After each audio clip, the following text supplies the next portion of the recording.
Hello, Mr. Larry John. How are you? I am fine. Okay, Mr. Larry John, we have a Well, big it's issue. it's it's Johnson. Johnson. Oh, sorry, No, no, that's Johnson. okay. That's Johnson, a okay. foreign. I'm a foreign name to you, so that's all right.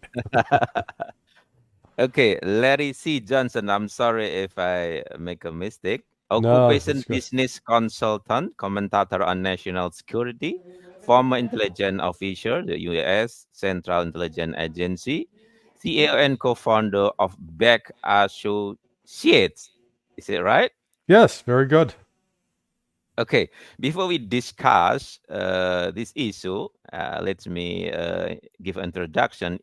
Iran its a threat to retaliate against the Israel attack that destroyed a consulate building in Damascus, the capital Syria, and result in 7 members of Iran Islamic Revolutionary Guards Corps being killed last Monday. The Chief of General Staff of the Iranian Armed Force, Major General Mohammad Bagheri, Saturday emphasized that retaliation operation will be carried out at the right time with the planning and with maximum damage to the enemy. Make him regret his action. Regarding the Israel attack on Iranian consular building in Damascus in Syria, who do you think did it? Was the Israel alone or in collaboration with the U.S.? Please. No, Mr. no. I think Israel did it on its own, Mm, without. But I think the U.S. knew it was coming. I think there's evidence that the Canadians were warned as well, because Canada reportedly evacuated its embassy staff. They were in a building next door. So, mm, this is very typical of Israel. Uh, they mm. do they do what they want, and they've done so because they've been enabled consistently by the West, especially the United States. Okay. It's if it is this canary, it's right. It's not collaboration with the U.S. What is the impact? What is the effect or impact to the U.S. Policy? Well, this is the interesting part of it. It looks like Israel pulled off this strike because um, there is um, a genuine desire on the part of Israel to bring the United States into the war. They want the United Mm, States fighting on their side. The mm, United States, up to this point, has been, they'll provide Israel with weapons and intelligence assistance, but they've not been willing to get engaged in the actual fighting. And this is Israel's attempt to provoke a reaction from Iran that will be so significant that the United States will feel compelled to intervene. I think that was one of their objectives. Their other objective is they have this belief that if they can kill all of the top leadership of the Iranian Revolutionary Guard Command, that it will mm. dramatically weaken Iran. And they really haven't learned the lessons of history that show that efforts to kill top leadership in military units doesn't necessarily decimate them. In fact, sometimes it makes them more lethal because the people who replace them are younger and less cautious and more prone to aggressive actions. So this really could backfire on Israel potentially. But maybe you have another reason, Mister, because before this happened, the US supported weapon, deliver weapon very huge to Israel military capability. Do you think this is not connect at all with the previous event? I'm not sure I understand the question. Could you ask it Yes, again? because you know that the Israel making genocide in Gaza because Right. support by U.S.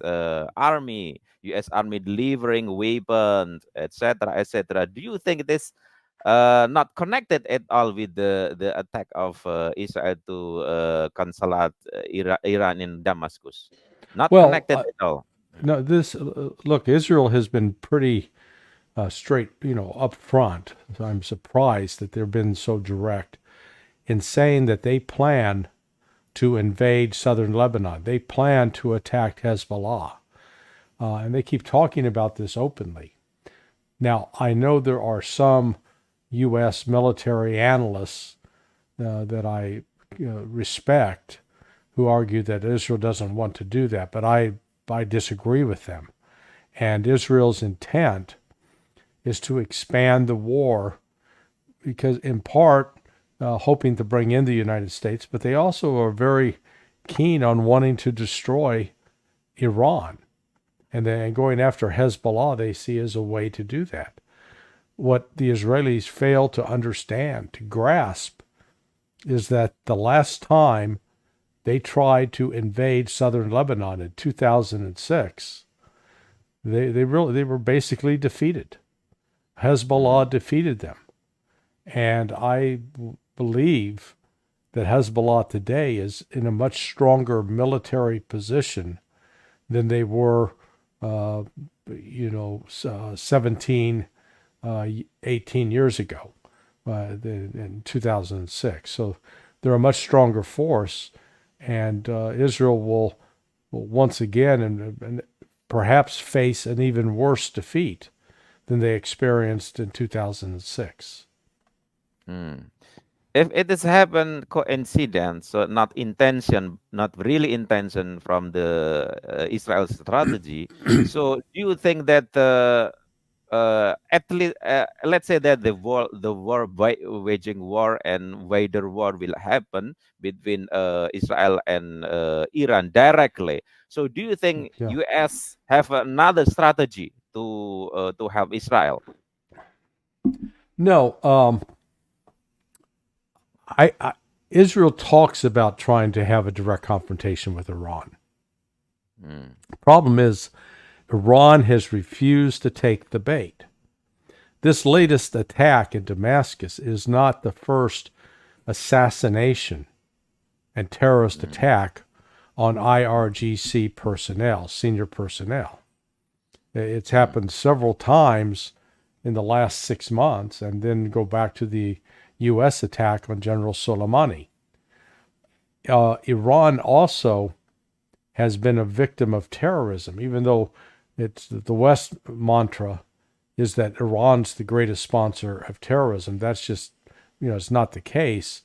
In fact, it's been the opposite. They've been one of the most frequent victims of terrorism because, United States and British intelligence organizations have provided support along with Israel to groups like the Mujahideen al-Khalq, which is sort of a pseudo-Muslim group who are also communists. They're more communists than they are Islamic warriors. Elements down in Baluchistan, which have had a long-standing, more than 50-year relationship with the CIA. So Iran's been facing these attacks and yet has not struck back with a dramatic attack. And I think like right now, they've vowed revenge, but I do not think that they're going to attack Israeli embassies, diplomatic facilities, because they've, if you will, Iran's grown up. Iran's decided to play the international rules-based order game and abide by those rules, in contrast to the United States, who claims to want to uphold those rules but flaunts them every chance it gets. And I think Iran's going to be much more clever about this. The United States, I know, has had plans and desire to go to war with Iran, and there are a lot of foolish, uninformed Americans. They say, all we got to do is send a few bombers in there, and that'll show those Iranians. Look at what we're doing to the Houthis right now. We've been bombing the Houthis for more than 4 months. Houthis are still standing. United States has not defeated the Houthis. Yemen is still a player. Yemen's still shutting down the Red Sea. So why would Americans think that Iran is a softer, easier target?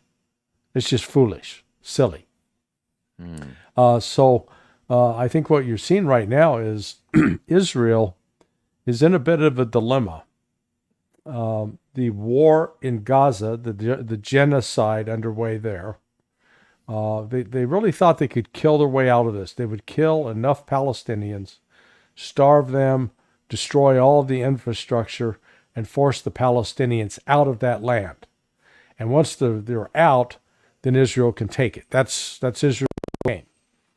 That part of the game's not working too well. Israel's suffering significant casualties. More importantly, the activities of Hezbollah on the border with Lebanon up north have forced the evacuation of well over 1 million settlers, Israeli inhabitants of these various kibbutzim and towns. And the Israeli government's under great pressure to get them back into their homes. And so they see their only solution there is to attack Hezbollah and try to force Hezbollah north of the Litani River. I don't think Israel can do that. And in fact, I think if they do attempt that, they're going to find that modern Hezbollah today is equipped with a variety of missiles, long-range missiles, that can hit targets deep inside Israel. And it'll be a whole new ballgame, even compared to 2006. Okay, let me talk about the not only Israel as a part a little issue, but broader one, Houthi and Hezbollah actually. So from the perspective of strategy, now we see the weakness of Israel's strategy. Mm-hmm. In spite of the sophisticated weapon. But for Indonesian military experts, still thinking that the sophisticated weapon is still in the hand of Israel. Do Right. you think?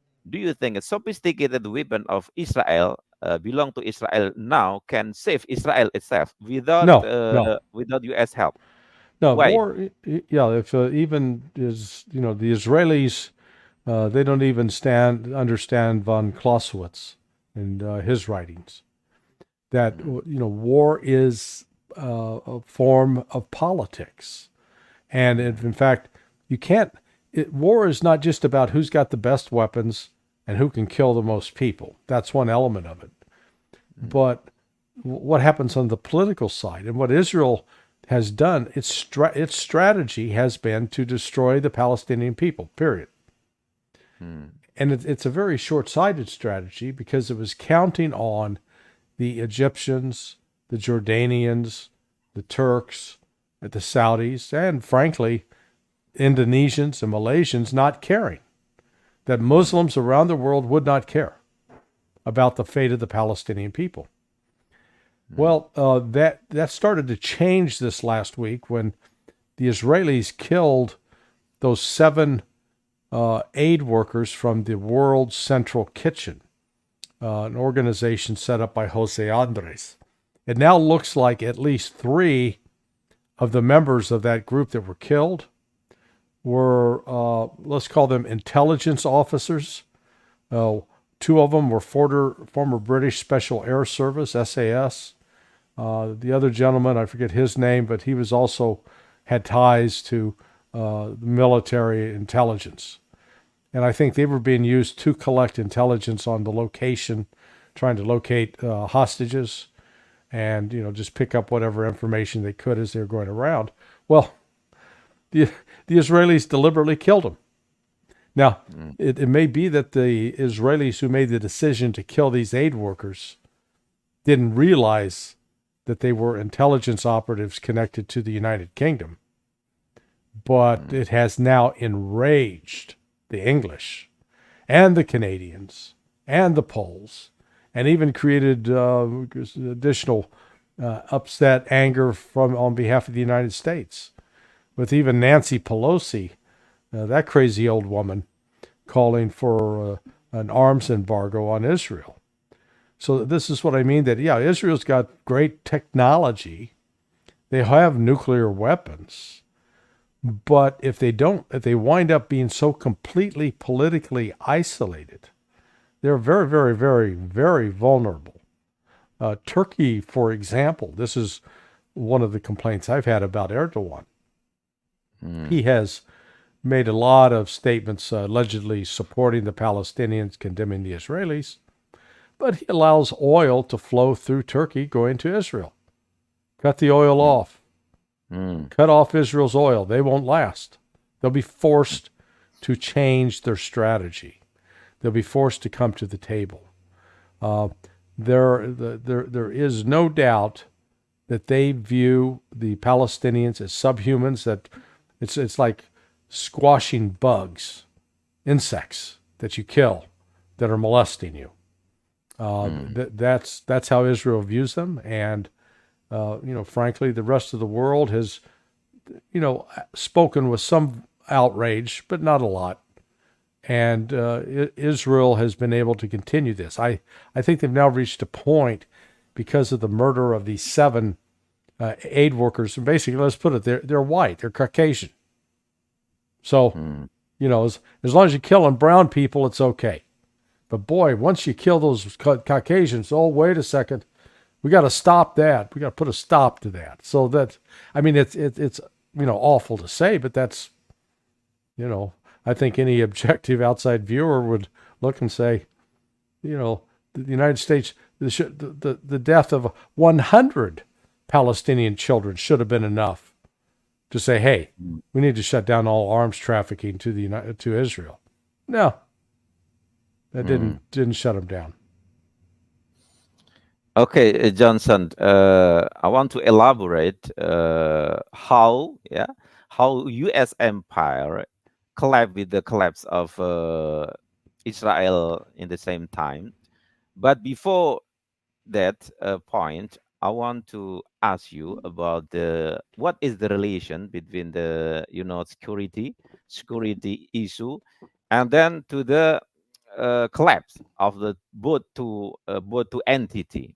So, do you think from the point of view 7 October, it is very very pure strategic military attack by Hamas, or because of the weakness of the Israel itself?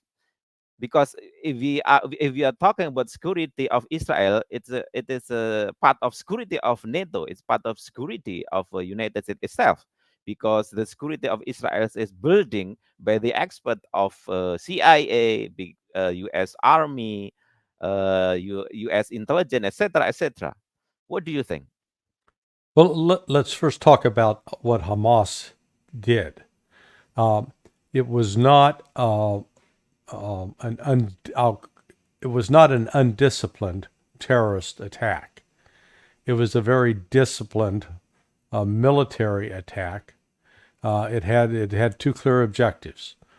One, attack and destroy Israeli military bases that were there along the perimeter of Gaza. 2, take hostages from Israeli kibbutzim and take those hostages to use as bargaining chips to secure the release of thousands of Palestinians which have been detained, arrested, and held imprisoned illegally by Israel. Hamas pulled that off. Now, there is significant evidence to suggest that Israel had intelligence that it was going to happen, but ignored it. Some argue that the ignoring of that intelligence was deliberate, because Israel wanted to create a pretext so that it could invade Gaza and start destroying the Palestinians. I personally don't believe that, because of what we saw was Israel's military reaction once this attack unfolded. It was chaotic and undisciplined. For example, there was a big party called a rave going on in the desert, and Hamas fighters and improvised gliders came in, landed, and they got into a firefight with some of the security guards that were there, and they did try to take prisoners, hostages. That's where a lot of the accounts that girls were raped, etc. That's not what was happening. But Israel reacted by deploying attack helicopters. And a lot of the attendees there who were Israeli got into their cars and started trying to drive away. And some were driving towards Gaza. Israel blew up all those cars with the Apache attack helicopters. I would estimate that well over 500 to 600 of the people, the Israelis killed that day, were killed by their own military. Then you have what took place at the kibbutzim. Again, the Israeli tanks came in. There were Hamas fighters holding hostages in some homes, and the Israelis attacked those homes, killing both the Hamas fighters and their hostages. So they were killing Israelis right and left. Israel then put out this propaganda campaign that they killed 40 babies and were raping women.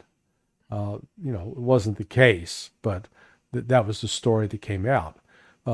What was so characteristic to me of Israel's response, and we've seen it even since then, the Israelis are extremely arrogant. They believe that they've got the best military, that they're the smartest, the most equipped, and they're not. They're really poorly trained and not very, very capable in certain areas. And they're certainly lacking in discipline. We've seen that lack of discipline over and over and over. With the shooting, for example, when there were 3 Israeli hostages who escaped from their Hamas captors, 3 young men. And they were sort of in a no man's land wanting to get back to Israeli lines. And they took off their shirts. They were bare-chested. They were waving a white shirt. The Israeli army still shot them. They weren't carrying weapons. That's an example of poorly trained troops and terrible leadership. Just inept commanders. So what we're seeing is Israel walks around with this image of itself as the most exceptional fighter and warrior, and it's not. And it's struggling against Hamas fighters they're tenacious. But they're not very well trained. They've got some training and some skill, but they are brave, and they're fighting for what they view as their land. So when Israel, if they decide to launch this offensive into southern Lebanon, I fear that it really could lead to a significant military defeat of Israel, and with that defeat, a dramatic weakening of Israel's position militarily, politically, and internationally. So, are you trying to say that Hamas and what we call axis of resistance break the myth of human intelligence, artificial intelligence, superiority of military capability that built from since the beginning, 1948 until now. So now it's collapsed. Okay, so it's if we say this kind of scenario, do you think that Israel will go to war alone? If this scenario is right, so the job, the duty of axis of resistance will be easier because no U.S. backup. But I don't think so. So can you explain to me how the collapse of U.S. military empire in the Middle East in the same time will collapse the Israel capability? Well, yeah, the United States does not have unlimited supplies of weapons that it can give Israel, number one. So there's a limit to what can be supplied to Israel, just from we're talking about number of weapons. There's also a political limitation. In the past, let's say, going back 4 years and going back to from 1967 forward, but really started after 73, the Yom Kippur War. The Israelis made great advances in the United States through the American-Israeli Public Affairs Committee, AIPAC, in providing money to Republicans and Democrats, basically buying influence and ensuring that they had the support of the United States, that no matter what Israel did, the United States would stand by and support Israel. Well, the political environment in the United States has changed.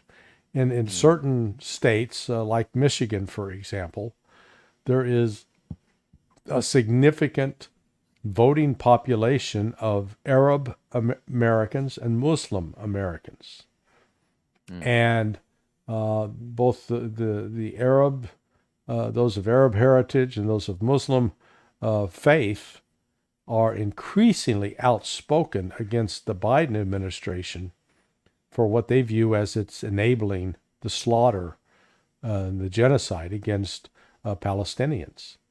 And so you've seen a number of, the groups are organizing and saying, hey, we're pulling our support. They're voting in protest. They were supposed to have an Eid dinner at the White House for Muslim leaders. Muslim leaders refused to attend. No. We're not going to, it's basically they said, we're not going to sit and eat and share a meal with you when Palestinian brothers and sisters are starving. So what Israel's faced with is if the United States, if the political situation in the United States turns in such a direction that there's no longer that support for Israel, Israel cannot win. It cannot win. It will be isolated because there's no other country going to step forward to back it, to supply it. It cannot survive without U.S. aid. And the U.S. aid has been pouring in dramatically, and which, frankly, is one of the other things that sort of helped Russia with respect to Ukraine. The diversion of weapons that previously might have made their way into Ukrainian hands, they're all going to Israel now. Ukraine's what we call in the West the expression the red-haired stepchild. It's a child that's been brought into the family that's not really part of the family. It's been adopted, and so it always gets treated a little bit like an outsider. So Ukraine's getting treated like the outsider now. Israel is sort of the favorite child, but there's even some doubts and questions about that. So do you think it is little opportunity for U.S. to attack Iran directly in the name of Israel? No. The United States doesn't have that capability. I mean, yes, we could launch airstrikes, cruise missile strikes against Iran. Then what? Iran's going to retaliate. And then we're going to retaliate. But the problem is the United States is not in a position to send a 1 million-man army to Iran to conquer Iran, number one. Number two, Iran has an alliance with Russia and China. And if attacked in that way, in an unprovoked way, I could see Iran and China intervening against the United States. The United States is not prepared to fight a war. Look at the Houthis. We got right there explicit evidence that the United States, despite all of its tough talk, despite sending, we got our carrier group, battle group there, we got this aircraft carrier, we've got all this overhead surveillance, we can't stop the Houthis. They're a fraction of the size of Iran. They only have a fraction of Iran's technology. It's madness. And we saw how much trouble the United States had in trying to quell uprisings in Iraq. And we had 6 months to prepare to go to war in Iraq, which included 6 months to build up troops, 6 months to deploy. The U.S. doesn't have 6 months. And if it started doing that, the political outcry in the United States would, I think, be overwhelming against it. So, yeah, the attack Iran thing is one of these crazy fantasies of these warmongers. But in just practical terms, they can't pull it off. Okay, Johnson, let's talk about the Palestine independent and formation of multipolarity. Do you see that full Palestine independent is a manifestation of the formation of multipolar world in the Middle East region? Well, yeah, let's clarify what we mean by multipolar. What we really mean by that is the breakdown of the U.S. control over the international arena. Mm, The end of World War II basically cemented the United States in place as the dominant superpower and the country that was in control of the financial system, the international financial system, international trade, and then the United States was involved repeatedly in regime changes in countries around the world, where we would insert, pay for political opponents, help pay for groups that would rise up against a leader we didn't like, and then help mm, bring into power people that would be loyal to the United States. And that system, really started about 1947, 48, grew in power during the 50s, 60s, into the 70s. mm, Um, but what we've seen now since the start of the Russia's special military operation is the breakdown, the end of that, the death of that system. It's dying. mm, The United States is no longer, it continues to try to spark regime changes. That's been its goal in Russia, for example. It's failed. Um, but despite that failure, the United States continues to meddle in other countries, Kazakhstan, mm, Iran. But what's happened out of that is that China and Russia, their alliance now, they were mm, they were on friendly relations before, but they weren't really working as coming together and working as hands joined together. And remember that the goal of U.S. foreign policy from the 1970s on was to split, put a division between Russia and China so that they wouldn't work together. mm, That's how we saw being able to maintain U.S. power. Well, now that China and Russia have come back together, we've seen just a series of very dramatic moves. The end of the war between Yemen and Saudi Arabia, the mm, restoration of diplomatic relations between Saudi Arabia and Iran, the welcoming back of Bashar al Assad of Syria as a member of the Arab League and joining the other Muslim nations. So the efforts that had been used in the past with countries like Jordan, Saudi Arabia backing the United States and attacking Syria are now no longer involved doing that. So it's made the United States isolated. All the mm. United States can do now is make threats.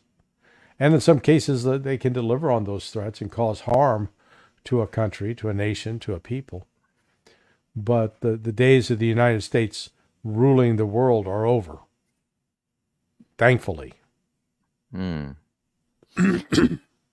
Okay, Johnson, last statement maybe. I want to give a statement that Ukraine is belong to unipolar war, and the opposite is sorry, Ukraine war is belong to unipolar war, and opposite that Russia is multipolar war. Israel is a part of unipolar war, and axis of resistance is multipolar war. Taiwan is a part of a unilateral war, and China is part of multipolar war. But three of a front would reshape, yeah, into Yeah. the toward to multipolar world. So can you give statement of three of Yeah. front? Yeah. Well, number one, the war in Ukraine was a proxy war by NATO using Mm-hmm. Ukraine as an instrument of destruction to try to destroy Russia. And it has failed. It's in the process of failing right now in a very dramatic and alarming fashion for the West. They genuinely believe that Ukraine could defeat Russia, that Russia was weak. It's not the case. And what that has unleashed, as we talked about a little earlier, is it's brought Russia into the forefront and is a real global leader in organizing alternatives to the U.S. control of the world through the dollar, particularly with BRICS as being one of the venues. But there are others that they're looking to have other countries come in and sit and work with Russia and with China. That has shaken NATO.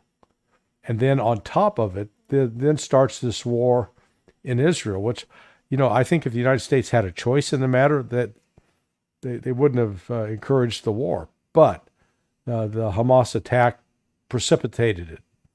And now that has ended up dividing U.S. attention, dividing U.S. forces. And the United States doesn't have such a tremendous supply of forces and materiel that it can fight a two-front war.